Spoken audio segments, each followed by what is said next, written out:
got a Division II opponent in Marshall College coming in this weekend. What do you know about that team, seeing as how this will be the first time that Southeast will face Marshall? Well, first of all, they're a very good football team. They had a great record last year, 8-3, very good running back. He graduated. I think he won every award imaginable for him last year. They have a great ground attack, and now they've got two really good backs that's replaced them. They throw the ball well.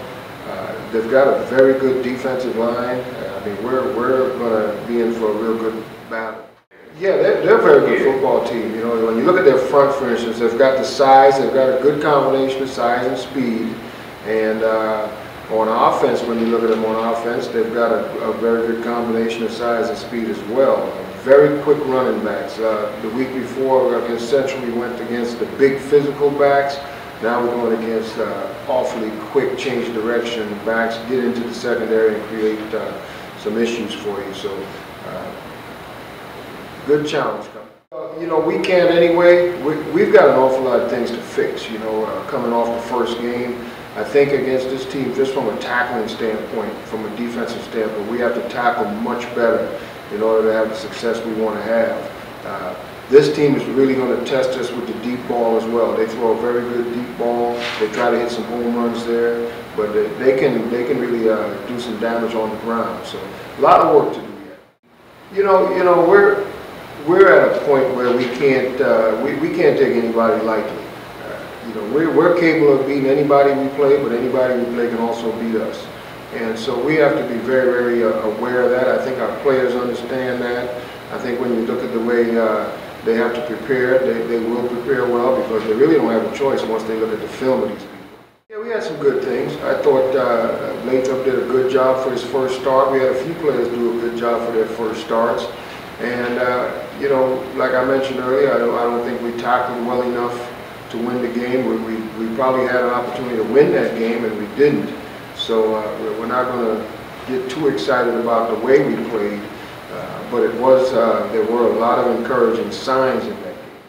Yeah, I thought they both kicked well. You know, the punting was good. I thought getting the ball off quickly was very good. And, you know, as you mentioned, you know, the field goals, two really good, crucial field goals for us. Well, you know, some of them didn't get a lot of reps. Slania in the defensive line got probably the most reps of the true freshmen. I thought he handled himself well. You know, some of the kids, usually that first play or two, they don't even know if they're out there or not. And then they settle in and start playing. So great experience for all of them. You know, it's hard to explain the first time you actually have to go out there. You know, I remember experiencing that myself. And it's tough. Now they'll get a chance to just go out and play football and work on their techniques the way they're supposed to. Well, we threw him in because we needed him down the stretch. You know, Scotty caught a couple cramps, really. Oh, I didn't know that. And so we threw him in without him warming up on anything, and in a tough situation, and he responded well. There's some similarity. I don't think we would do anything different. You know, they run the same style of offense for us. So, but right now, you know, we're looking at Scotty as the guy that's going to have to run the show for us, and then with Blake, you just, you know, he has got to be staying ready, and you never know when a guy's going to have to play. And if he keeps coming, which he is very capable, you might consider that kind of thing, but I don't see that in the original or the immediate future plans.